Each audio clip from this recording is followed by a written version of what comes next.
ঘটিয়ারি শরীফ rail স্টেশনে বিধ্বংসী অগ্নিকাণ্ড, আপাতত বন্ধ ট্রেন চলাচল। রবিবার ছুটির দিনে বিধ্বংসী অগ্নিকাণ্ডে চাঞ্চল্য ছড়িয়ে পড়ে গোটা এলাকায়। বন্ধ রাখা হয়েছে শিয়ালদা দক্ষিণ শাখায় ক্যানিং রেল লাইনে ট্রেন চলাচল। শিয়ালদহ দক্ষিণ শাখার ক্যানিং লাইনে ঘটিয়ারি শরীফ স্টেশনে ভয়াবহ অগ্নিকাণ্ড। 1 নম্বর প্ল্যাটফর্মের দোকানে আগুন লাগে। বেশ কয়েকটি দোকান পুড়ে গিয়েছে ইতিমধ্যেই। স্থানীয়রা আগুন নেভানোর চেষ্টা করছে। ঘটনাস্থলে রেল পুলিশ। এলাকায় আতঙ্ক ছড়িয়েছে। সকাল 10:30 নাগাদ 1 নম্বর প্ল্যাটফর্মের দোকানে আগুন লাগে। 5-7টি দোকানে আগুন ছড়িয়ে পড়ে।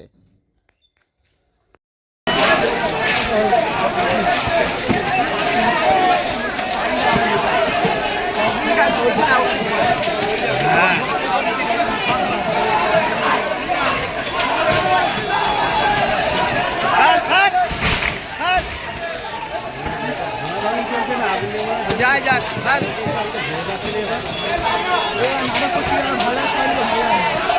কি করছে ভিডিও করছেন কি করে